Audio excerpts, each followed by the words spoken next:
keunggulan dari Disduk Capil Sika yang telah membawa banyak perubahan positif khususnya dalam pelayanan administrasi kependudukan di Kabupaten Sika. Program ini menjadi bukti inovasi yang nyata untuk meningkatkan kualitas pelayanan publik dan juga memudahkan masyarakat dalam mengurus berbagai dokumen kependudukan. Bersama Kepala Dinas Disduk Capil Kabupaten Sika, Bapak Johannes B.C. Putubota, kita akan bahas tentang inovasi dan juga dampaknya bagi masyarakat. Pak Putu, selamat pagi. Selamat pagi. Salam hangat dari ND Kota Pancasila ke Maumere Sika. Ya, selamat pagi juga buat pemirsa semuanya dari Kabupaten Sika. Dari Dukcapil Kabupaten Sika, kami mengucapkan salam sehat, selamat pagi untuk kita semua. Ini unik ya, Jalan Mantan. Kayaknya semua orang pasti tidak mau ingat mantan, tapi ini diajak ya, kita diajak pagi hari ini untuk bicara soal Jalan Mantan nih, Pak Putu ya. Apa yang dimaksud dengan inovasi Jalan Mantan ini? Silakan. Oh ya, baik. Jalan Mantan ini sebenarnya inovasi pelayanan dari Dukcapil Sika itu tentang pelayanan administrasi kependudukan dengan melakukan pelayanan jemput bola bagi penduduk rentan. Itu dikhususkan bagi korban bencana alam, bencana sosial, disabilitas, dan penduduk lanjut usia di wilayah Kabupaten Sika untuk melayani penerbitan dokumen kependudukan. Memang agak sedikit beda dari biasanya, tapi memang ini yang kami coba buat. Biasanya banyak layanan jemput bola, tetapi Jalan Mantan agak sedikit berbeda karena memang kami merubah sistem dan prosedurnya. Urutan SOP-nya itu kami rubah gitu. Oke, jadi keunggulan dari jemput bola untuk inovasi Jalan Mantan ini seperti apa, Pak Putu? Baik, inovasi Jalan Mantan ini bertujuan untuk memberikan akses yang lebih baik bagi kelompok masyarakat yang terpinggirkan dalam pengurusan administrasi kependudukan. Itu gagasan ini mencakup penyederhanaan proses pengurus lokasi yang dekat, serta penggunaan teknologi informasi untuk memudahkan akses dan pengajuan dokumen. Keunikannya memang agak sedikit berbeda dari biasanya, bahwa penyediaan jemput bola ini kami layani di berbagai lokasi di Kabupaten Sika, khususnya itu bagi masyarakat rentan yang berada di pelosok, di kepulauan,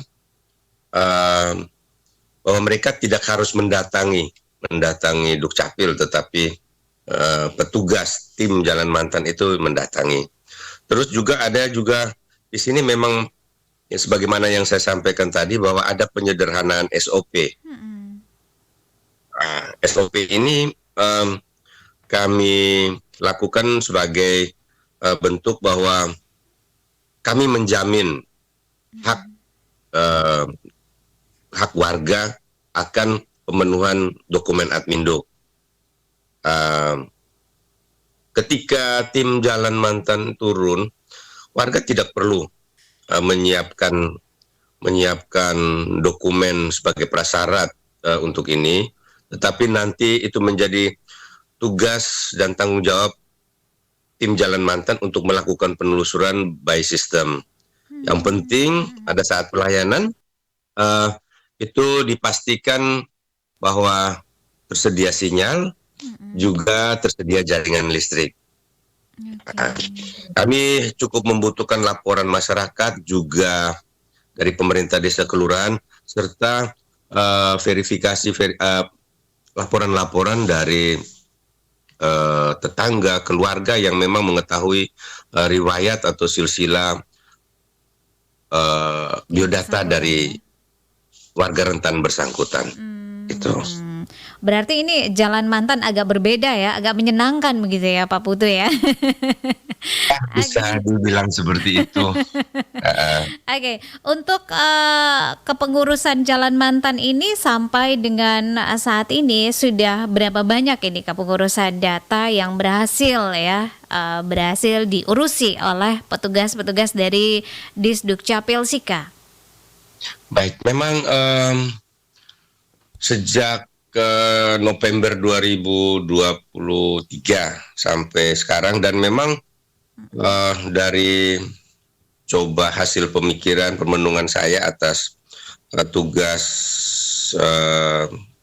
makalah atau proposal untuk sebagai prasyarat tes jabatan pimpinan tinggi pertama, itu praktis Jalan Mantan ini kami kerjakan di Januari 2024. Nah, ini memang terasa cukup signifikan bahwa berdasarkan data agregat semester 1 tahun 2024,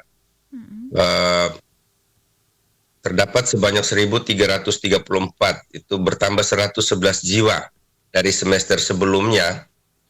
Itu ada pelayanan terhadap penduduk disabilitas. Jadi ada tren pertumbuhan itu sebesar 9,34. Data ini kami lakukan perhitungan itu di Juni kemarin. Itu ada tren pertumbuhan sebesar 9,34 atas pelayanan Dukcapil dari Jalan Mantan terhadap penduduk disabilitas. Sedangkan terhadap penduduk lanjut usia itu bertambah sebanyak 999 jiwa dari semester sebelumnya, atau mengalami pertumbuhan sebesar 10,78%. Sedangkan terhadap penduduk lanjut usia itu memang banyak yang memang kami datangi, kami lakukan pelayanan langsung di lokasi. Oke. Gitu. Baik. Jadi di data-data sudah terangkum begitu ya. Ada 1.334 untuk disabilitas, sementara untuk lanjut usia itu ada di angka 999 begitu ya Pak Putu ya. Oke. Dari keunggulan-keunggulan tadi yang sudah disampaikan, tentunya ini ada kendala-kendala begitu ya, tantangan-tantangan yang dihadapi oleh petugas saat akan ke lokasi begitu untuk mengurusi Jalan Mantan ini, untuk menerapkan inovasi Jalan Mantan ini. Kira-kira apa saja ini tantangan yang sudah dihadapi begitu, dan solusinya seperti apa? Dan ya memang pastinya memang terhadap pelayanan yang membutuhkan lebih banyak atau effort ya, dari pemberi pelayanan, maka pasti banyak sekali tantangan ya. Karena memang ini hal baru, terus juga banyak warga yang belum kenal, sehingga memang banyak sekali. Itu pertama menyangkut kondisi medan pelayanan yang harus dijangkau. Itu dari belum adanya akses, jaringan komunikasi data, juga jaringan listrik yang cukup, sehingga ini memang sangat menyulitkan. Tetapi karena berdasarkan permintaan dan niat pelayanan, maka kami di setiap pelayanan itu selalu memikirkan, mengkonfirmasi tentang ketersediaan sarana dan prasarana pendukung yang ada di lokasi itu. Juga terhadap ketersediaan jaringan komunikasi data. Memang ada sebagian masyarakat rentan yang berdomisili di daerah yang tidak terjangkau oleh jaringan seluler. Ini memang harus kita berupaya untuk memindahkan lokasi perekaman KTPL itu ke daerah yang memiliki jaringan seluler. Dan ini memang beberapa kali kita menghadapi kendala-kendala ini, tapi atas kerjasama dengan pemerintah desa, dengan pemohon, dan itu bisa teratasi. Karena memang terhadap kaum disabilitas dan lanjut usia, maka proses perekaman KTL ini memang tidak bisa dilakukan secara cepat ya, bahwa seperti orang-orang yang normal, mereka ini perlu perlakuan khusus, perlu trik-trik khusus, dan harus dibantu oleh keluarga atau pemerintah daerah setempat. Ini juga menjadi satu tantangan, mengingat terhadap kaum disabilitas atau ODGJ ini mereka sering kita alami itu kerusakan pada sidik jari yang disebabkan oleh kecacatan yang dimiliki, sehingga ini memang cukup menyulitkan waktu proses perekaman KTPL. Cuma memang kita coba berupaya untuk berkoordinasi sebaik mungkin untuk bisa memberikan pelayanan yang terbaik dan memberikan kepuasan akan kepemilikan dokumen akduk gitu. Oke, boleh dikatakan bahwa inovasi ini sudah berhasil begitu ya diterapkan ya. Ini terbukti bahwa sudah ada peningkatan begitu ya, data yang dibuat ya, yang diproses itu ada 1.334 untuk anak berkebutuhan khusus atau disabilitas dan juga 9,34 untuk lanjut usia. Pak Putu, ini bagaimana Anda memastikan bahwa warga bisa memenuhi semua persyaratan administrasi setelah mendapatkan data melalui Jalan Mantan ini? Karena tadi ada beberapa kemudahan-kemudahan begitu ya.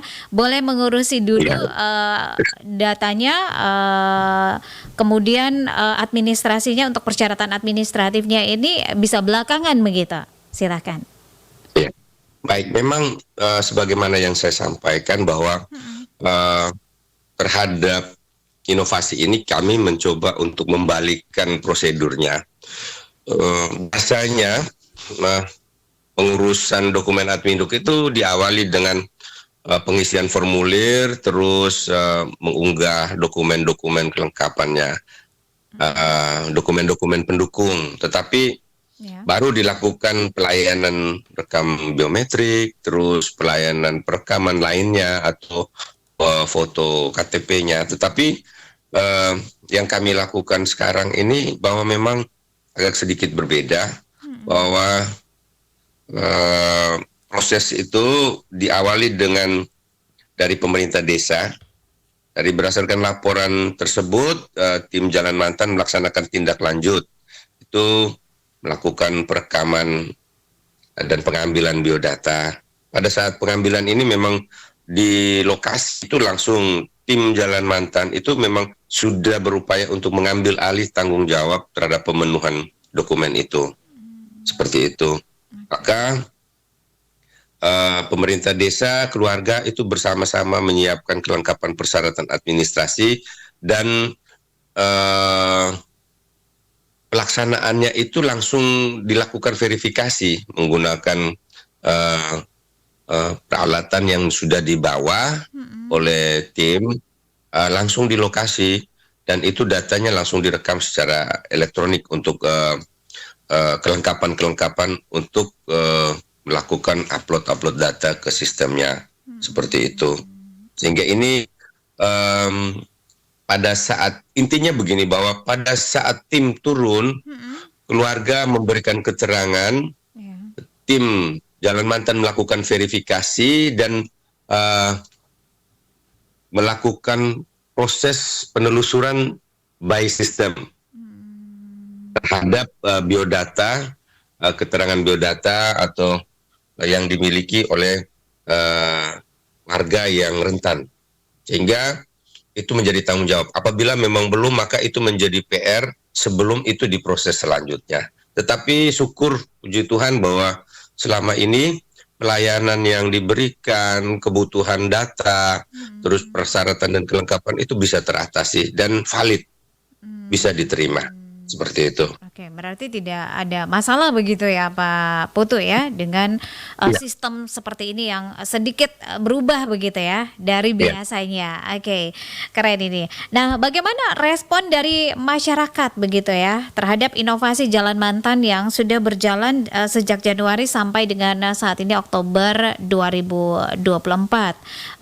Terkait dengan kemudahan-kemudahan ya yang sudah mereka dapatkan, di mana prosesnya itu harus jemput bola, kemudian administrasinya juga ini bisa belakangan begitu ya diserahkan. Ini sudah banyak sekali kemudahan-kemudahan yang dirasakan. Dan apakah ada umpan balik begitu yang dirasakan?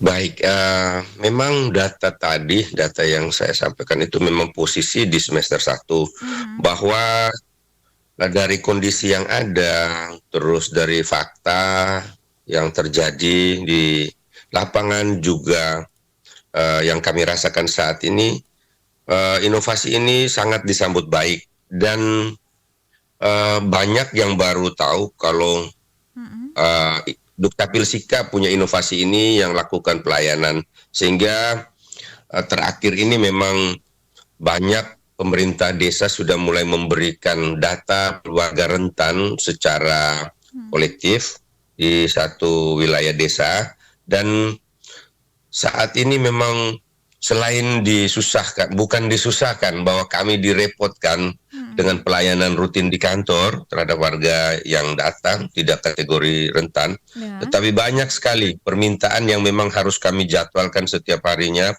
untuk memberikan pelayanan terhadap warga rentan di seluruh Kabupaten Sika.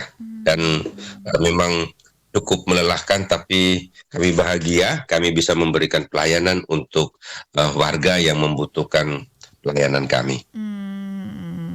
Dan Pak Putu, anggaran ini, berapa besar anggaran yang dialokasikan begitu ya untuk inovasi Jalan Mantan ini di Sika? Baik, sebenarnya terhadap anggaran ini juga mau dibilang relatif juga besar atau kecil, sebenarnya tidak, karena memang terhadap inovasi Jalan Mantan ini sarannya ini memang seratusan juta untuk pelayanan jemput bola lainnya, tidak hanya untuk warga rentan saja, tetapi untuk pelayanan rutin jemput bola di kecamatan. Anggaran kami tidak besar juga, tapi kami berupaya untuk memaksimalkan itu dengan melakukan irisan-irisan perjalanan dinas lainnya dari bidang-bidang yang ada di Dukcapil.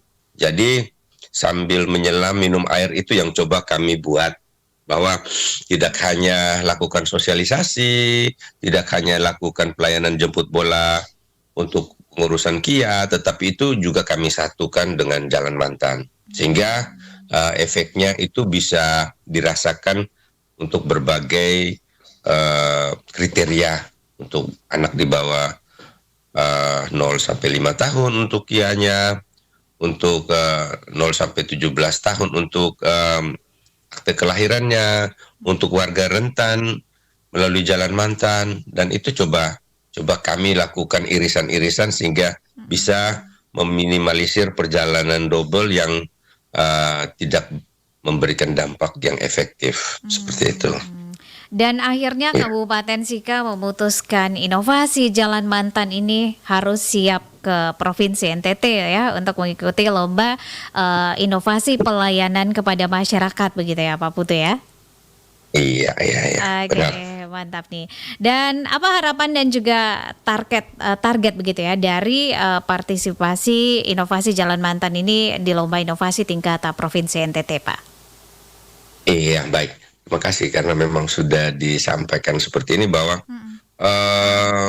kami berharap bahwa inovasi pelayanan publik yang coba kami buat ini memang bisa menjadi perhatian nanti bagi tim ataupun juri ataupun para panelis penilai lainnya, karena memang kami sedikit mencoba untuk melakukan perubahan di tahapan pelayanan, di prosedur pelayanannya. Kami mencoba membalikan dan mengambil alih beban itu, dan ini menjadi satu inovasi yang mungkin juga saya berpikir belum pernah dibuat oleh pelayanan lainnya, pelayanan serupa lainnya, karena memang kami turun, kelengkapan dokumennya itu menjadi tanggung jawab Dukcapil. Setelah kami melakukan verifikasi, terus kelengkapan administrasi seperti SPTJM terhadap kebenaran data, dan itu sudah cukup bagi kami untuk melakukan pemrosesan terhadap dokumen Adminduk. Dan ini saya berpikir dari SOP atau turunan-turunan dari permen-permen yang ada, bahwa yang kami buat ini sampai saat ini tidak bermasalah dan agak sedikit unik, agak sedikit berbeda dari yang ada. Dan kami berharap ini bisa menjadi satu bahan layanan publik yang bisa ditiru, dikembangkan oleh teman-teman di Dukcapil lainnya. Oke. Ini yang bisa disampaikan. Baik, Pak Putu, terima kasih untuk waktunya dengan RRI ND pagi hari ini. Sukses terus dan tetap kreatif begitu ya untuk menciptakan inovasi-inovasi lainnya untuk lebih meningkatkan pelayanan kepada masyarakat. Salam hangat dari ND Kota Pancasila ke Sika Maumere. Selamat pagi Pak Putu. Iya, selamat pagi, salam sejahtera untuk kita semua. Pendengar, inovasi Jalan Mantan siap ke tingkat provinsi ya. Kita sudah ngobrol banyak dengan Johannes B.C. Putubota dan kita berharap begitu ya agar Jalan Mantan ini siap melangkah ke tingkat provinsi. Semoga bisa memberikan dampak positif begitu ya untuk menginspirasi daerah lain begitu ya untuk lebih meningkatkan pelayanan publik. Dan pendengar RRI, kami masih punya satu topik lagi yang akan kami hadirkan untuk Anda, di mana Silat Open Up, maksud kami Silat Open Up ya, tampil di EBU TV Song Festival 2024 dengan musisi Silat Open Up. Pendengar, kami akan hadirkan usai kita ikuti penyampaian warta berita pukul 8 waktu Indonesia Tengah.